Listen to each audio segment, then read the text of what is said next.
Your training partner has lost 10 kilos or 20 pounds in the last 3 months. You don't know if it's their new coach, their diet, or Ozempic.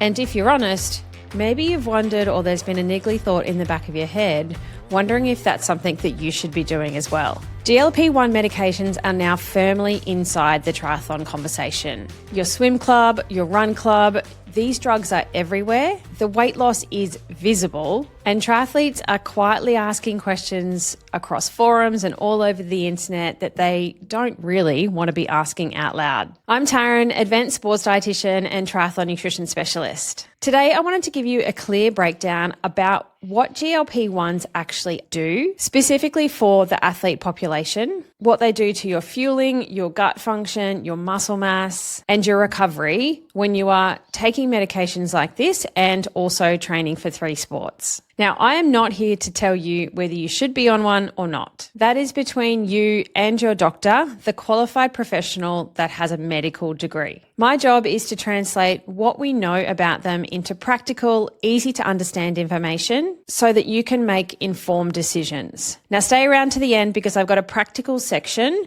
on exactly what to do if you train with somebody or you are currently taking a GLP-1. Before we get into it, if you've been listening to the podcast and you've been thinking that your daily fueling foundations are a little bit shaky, go and check out the Triathlon Nutrition Kickstart course. It is the fastest way to get your fueling fundamentals right and sorted, and it's going to be especially relevant by the time we get to the end of this episode. So check it out at dietitianapproved.com/kickstart.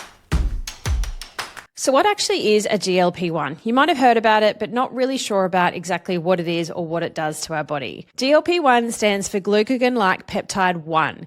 It's actually a hormone that your body makes naturally in your gut after you eat. It tells your pancreas to release insulin. It slows down how quickly your stomach empties, so it lowers gastric emptying rates, and it signals to your brain that you're full. GLP-1 receptor agonist drugs, semaglutide is the most well-known. It's sold as Ozempic for diabetes and Wegovy for weight management. They mimic the hormone, but in a much stronger, longer-lasting way. So instead of a quick post-meal signal, you've got this sustained chemical message running through your system saying, I'm not hungry, my stomach's full, don't eat. They were originally developed for type 2 diabetes. They work really well for that, and there's a lot of literature in that space. Then researchers noticed the weight loss side effects that was really significant. We're talking 15 to 20% of body weight in some clinical trials. And that opened up an entire new use case. They are not banned in sport. They're currently permitted, but I do need to flag something really important here. From January 2026, WADA expanded their monitoring system to include not just semaglutide, but also tirzepatide. That's the active ingredient in Mounjaro. Now, both in competition and out of competition. So they're not banned, but WADA is actively collecting data on patterns of use. And if that data begins to show abuse and evidence of abuse, they could be moved to a prohibited list before the LA Olympics. So it is worth paying attention to, particularly if you race at a level where anti-doping rules apply to you. And yes, that does include age groupers. I also wrote a blog post on GLP-1s back in December 2025. So if you want to go deeper into the mechanisms, I'll drop the link for that into the show notes. But whether it's on WADA's radar or not, what matters most to me as a sports dietitian is what these drugs actually do inside an athlete's body. And to be honest, some of it is slightly confronting. The first risk, and a big one, is muscle mass. Now, this number stopped me in my tracks when I went back through the literature to have a look at some of this research. In the STEPS trials, those are the large-scale clinical trials of semaglutide, somewhere between 26 and 40% of the weight that participants lost came from lean tissue. Not fat, lean tissue. So muscle. To put that in real practical terms, if you lost 10 kilograms on one of these drugs, you're potentially losing 2.6 to 4 kilograms of that as muscle. Or if you lost 20 pounds, you are potentially losing 5 to 8 pounds of muscle. And for a triathlete, muscle mass is not optional. It is your power on the bike. It is your running economy. It is your ability to hold your form in open water when you're fatigued. You cannot afford to lose it, particularly as we get older. Now, I do want to be fair here. This lean mass loss is actually similar to what can happen in a diet-only weight loss plan in the general population. It is not specifically unique to GLP-1s, but there are definitely ways to drive body fat loss while maintaining lean tissue throughout. A 2025 case series found that patients on these medications who were doing resistance training 3 to 5 times a week and prioritizing their protein intake every single day actually increased their lean tissue. So not just preserved it, not just stopped the reduction of it while they lost body fat, but actually increased it. So it is absolutely possible to protect yourself, but you have to be deliberate about it. You can't just mess around. Now, most triathletes are not doing enough resistance training, full stop, let alone 3 to 5 times a week. And most triathletes are probably not eating enough protein either. So that needs to change if you are on one of these medications, and it's non-negotiable. It needs to be prioritized every single day and not just drift down as your appetite reduces. Right, so that's your muscle and your lean tissue, something that you need to really concentrate on as a triathlete generally. Add GLP-1s to the mix and you really need to double down. The second risk is on gut function and fueling. This one is particularly relevant if you do long course training and racing. And it is the one that most people using these medications haven't really thought through properly. Delayed gastric emptying is a core mechanism of the GLP-1s. That's how they work. Food stays in your stomach longer, and that's the whole point. It keeps you feeling full and stops you from eating when you otherwise maybe shouldn't be eating. And that's okay for the general population. But as a triathlete, on a really long ride or in the middle of a 70.3 or doing a full distance race, that becomes problematic. When you are fueling for triathlon and particularly long course, you need to be fueling and absorbing and digesting carbohydrate as quickly and efficiently as possible to keep you well fueled. If your stomach is already running slow because of the medication, your gels, your sports drink, whatever race nutrition you're using and your training nutrition are not getting into your system fast enough and in time for you to need them. And this is in an already challenged system because your rest and digest nervous system, your parasympathetic nervous system, is already downregulated. Exercise already slows down gastric motility through its own physiological pathways, specifically via interleukin 6 or IL-6 released from the working muscles.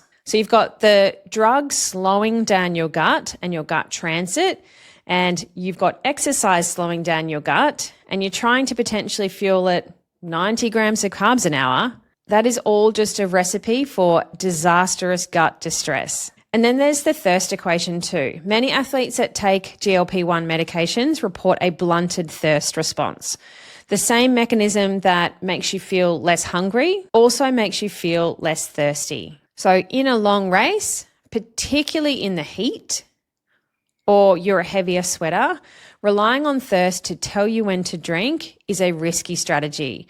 On these medications, it becomes even more unreliable. You might need to drink and fuel to a schedule, not a feeling, because that could just be difficult and you're not going to keep pace with your needs. And that difficulty in not being able to trust your body's signal is exactly what makes the next risk so serious. So the third risk is REDS and chronic underfueling. This one worries me the most when it comes to triathletes because underfueling in our sport is already rife. I have seen it over and over again in private practice. Athletes who are training 10, 15, 20 hours a week and not eating anywhere enough to support their training load. And they aren't really aware of that. They don't know that that's going on because their body has adapted, their appetite has shifted, and the signs creep up quietly. It's not a all or none, you're in or you're out. It is a continuum or a spectrum of relative energy deficiency in sport. GLP-1 medications suppress your appetite powerfully. For somebody who is genuinely in a clinically obese range and sedentary, that suppression is the therapeutic goal. That was what it was designed for. But for a triathlete, training hard multiple times a day, that same suppression can drive you into a serious energy deficit without you even realizing it. You might be eating 1,200 calories, training 15 hours a week and thinking, great, this medication is working. But what is actually happening here is that you are burning muscle, you are tanking your hormones, compromising your immune system, and setting yourself on a trajectory for a stress fracture. This is what we call REDS, Relative Energy Deficiency in Sport. The IOC recently updated their full consensus statement on this. I've done quite a few episodes on REDS back in the archives. I'll link a couple in the show notes if you want to dive back into those. But the short version is your body needs a certain amount of energy to support your daily functions of life. And that is separate from the energy needs it has for training. And when the gap between what you're eating and what your body actually needs gets too wide, that's when things just start to break down. And on a GLP-1 medication that is suppressing your hunger cues, you might not feel that gap at all. So let's get into some of the practical stuff. If you are on one of these medications or you are training alongside somebody who is, here is what I want you to actually think about. Firstly, protein first every time. When your appetite is suppressed and you're just eating less overall, the first nutrient that needs to be protected is protein. Not carbohydrate, which may surprise you, and not fat, but protein. Because it is your muscle building material and it's the first thing that gets sacrificed when energy availability drops. So if you want to maintain your lean mass and not just shred away at it, yes, the number on the scales will go down, but you're not losing body fat, then you need to hit your protein targets every single day, even if you don't feel hungry. Spread it across the day in small little meals to make it more achievable, and this is not optional. The second thing is that your micronutrient density matters so much more when you're eating less overall. This question actually came up in one of our Triathlon Nutrition Academy Power Hours this week. One of our alumni athletes has been taking a GLP-1 for about 6 weeks now. And they asked me which fruits and vegetables are going to be the most micronutrient dense. So not the watery ones that fill you up like cucumber, iceberg lettuce, the ones that actually pack the most nutrition into smaller volumes. It is a brilliant question. And it's a great example of some of the things that we work on together inside the Academy program. So let me answer it here too in a broad sense. When you're eating a smaller volume of food, every mouthful has to work hard for you. So which fruits and vegetables actually do that? The ones with the highest micronutrient density relative to their volume are things like the green leafy vegetables, so things like spinach, kale, silver beet, because they are packed with iron, calcium, folate, magnesium, vitamins A, C, and K, into a very small caloric footprint. The cruciferous vegetables like broccoli, Brussels sprouts, and bok choy. Things like berries, particularly blueberries and blackberries for their antioxidant and polyphenols without a big sugar load. Capsicum or peppers, especially the red ones for their vitamin C.